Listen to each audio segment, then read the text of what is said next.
Represented by La Lens TV.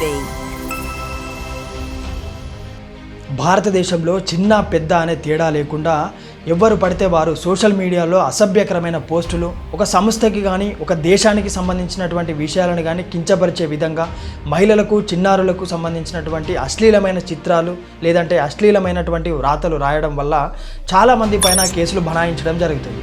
భారతదేశంలో ఉన్నటువంటి అన్ని చట్టాలు ఏకమై కేసులు నమోదు చేయడం జరుగుతుంది. నేను మీ కొంగంటి రాజు ఫ్రమ్ లా లెన్స్ టీవీ నుండి. ఇప్పుడు మనం టాపిక్లోకి వెళ్ళిపోదాం. భారతదేశంలో ఉన్నటువంటి ప్రతి పౌరునికి ఆర్టికల్ 19 క్లాస్ 1A ప్రకారం స్వేచ్ఛ భావ వ్యక్తీకరణ హక్కు అనేది ఉంటుంది. కాబట్టి సోషల్ మీడియాలో అభిప్రాయాలను వ్యక్తపరచడం చట్టబద్ధమే. అయితే ఈ హక్కును ఆర్టికల్ 19 క్లాస్ 2 ప్రకారం కొన్ని పరిమితులు కూడా విధించడం జరిగింది.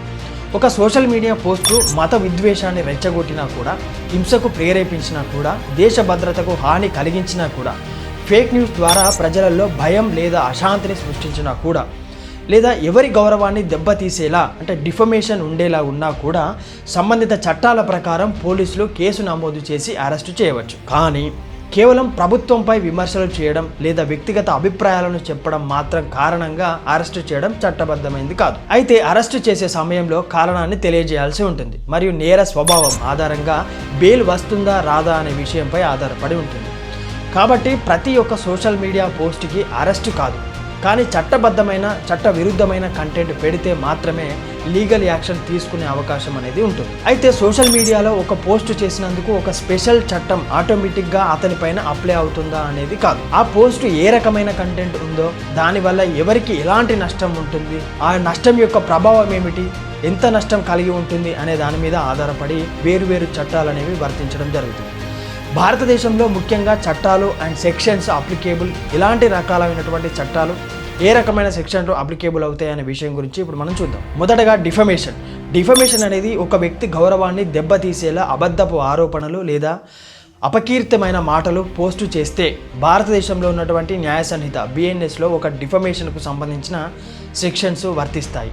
ఇది క్రిమినల్ కేసు కూడా కావచ్చు, ఇది సివిల్ డ్యామేజ్ని కూడా అడగవచ్చు. ఇక్కడ రెండో విషయం ఏంటంటే మత విద్వేషం లేదా వర్గాల మధ్య శత్రుత్వం రెచ్చగొట్టడం, మతం, కులం, భాష లేదా ప్రాంతం ఆధారంగా ద్వేషాన్ని ప్రోత్సహిస్తే BNSలో ఉన్నటువంటి సంబంధిత సెక్షన్లు ఇంతకుముందు ఉన్నటువంటి IPC సెక్షన్ 153A ప్రకారం 295A ప్రకారం వంటి సెక్షన్లు కూడా వర్తించడం జరుగుతుంది ఈ యొక్క సోషల్ మీడియా పోస్ట్ ప్రభావం వల్ల.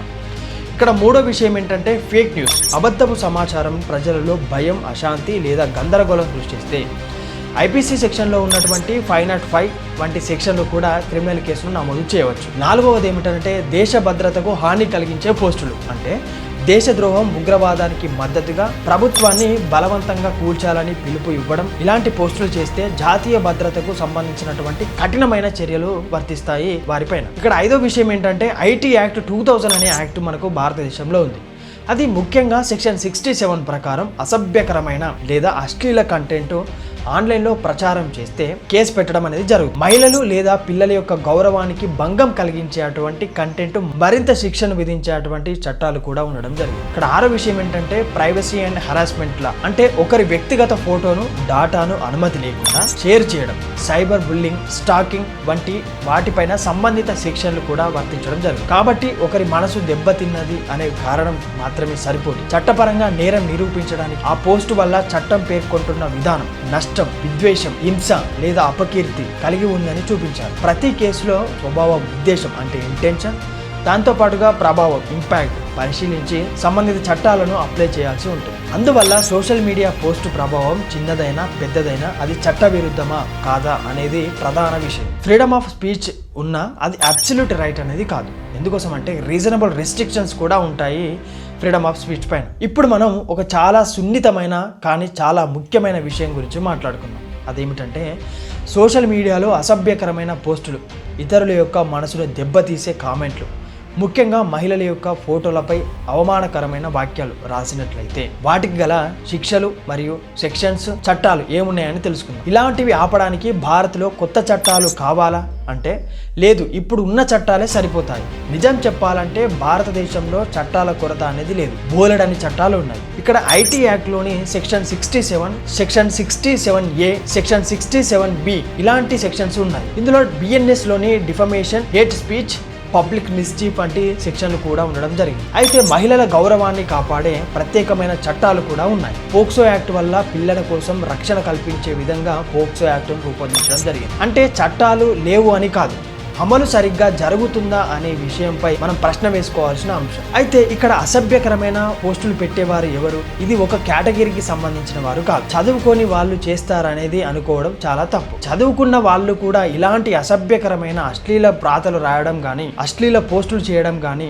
వీడియోలు పెట్టడం కానీ, మార్ఫింగ్ చేసినటువంటి ఫోటోలు పెట్టడం కానీ చేస్తూ ఉంటారు. అయితే కొంతమంది అటెన్షన్ కోసం చేస్తారు, కొంతమంది రివెంజ్ కోసం చేస్తారు, కొంతమంది ఫేక్ అకౌంట్ క్రియేట్ చేసి దాని వెనకాల దాగి ఉండి ఇలాంటి ప్రయత్నాలన్నీ కూడా చేయడం జరుగుతుంది. ఇది ఎడ్యుకేషన్ సమస్య కంటే మైండ్ సెట్ సమస్య అని చెప్పుకోవచ్చు. మహిళల యొక్క ఫోటోను మార్ఫింగ్ చేయడం, అనుమతి లేకుండా వారి యొక్క డాటాను షేర్ చేయడం, అవమానకరమైనటువంటి కామెంట్లు చేయడం, ఇవి సాధారణ సోషల్ మీడియా యాక్టివిటీవి కావు. అంటే ఒక సమాజానికి ఉపయోగపడేటువంటి విషయాలైతే కాదు. ఇవి చట్టపరమైన నేరాలు, జైలు శిక్ష పడేటువంటి శిక్షలు అనుభవించేటువంటి పోస్టులు. భారతదేశంలో ఉన్నటువంటి ప్రతి ఒక్కరికి ఫ్రీడమ్ ఆఫ్ స్పీచ్ అనేది ఉంటుంది, కానీ ఫ్రీడమ్ టు ఇన్సల్ట్ అనేది ఉండదు. కాబట్టి కొత్త చట్టాలు తెచ్చే ముందు మనలో మనం ఒక ప్రశ్న వేసుకోవాలి.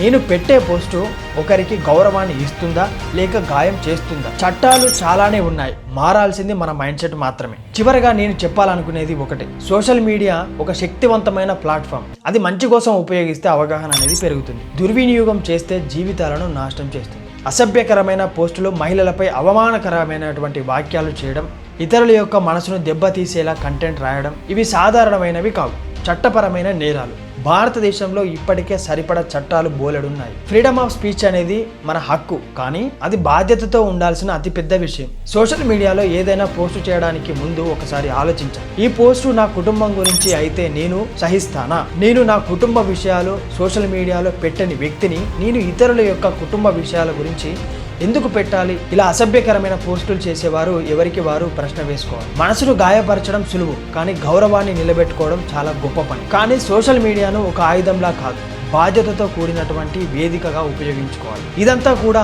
సోషల్ మీడియాలో ఒక అశ్లీలమైన రాతలు రాయడం కానీ, సోషల్ మీడియాలో ఒక అసభ్యకరమైన వీడియో పెట్టడం కానీ, సోషల్ మీడియాలో ఒక దేశానికి కించపరిచినట్టు కానీ, లేదంటే సొంత దేశానికి సంబంధించినటువంటి అవమానం చేయడం కానీ, మహిళల గురించి కానీ, చిన్న పిల్లల గురించి కానీ అసభ్యకరమైన రాతలు రాయడం కానీ చేసినట్లయితే మీరు ఖచ్చితంగా కటకటాల పాలవడం ఖాయం. ఎందుకోసం అంటే భారతదేశంలో చాలా చట్టాలు ఉన్నాయి, ఏదో ఒక చట్టం కాదు, అన్ని చట్టాలు కలిసి మరీ నీ మీద బనాయించే అవకాశం ఉంది. అందుకోసమనే సోషల్ మీడియాలో ఒక పోస్ట్ చేసే ముందు చాలా ఆలోచించిన తర్వాత మాత్రమే పోస్ట్ చేయడం సభ్యతతో కూడుకున్నటువంటి పని. ఈ వీడియోలో ఈ టాపిక్ గురించి మాట్లాడుకున్నాం. మరో వీడియోతో మళ్ళీ కలుస్తాను. నేను మీ కొంగటి రాజు ఫ్రమ్ లాలెన్స్ టీవీ నుండి. Thank you.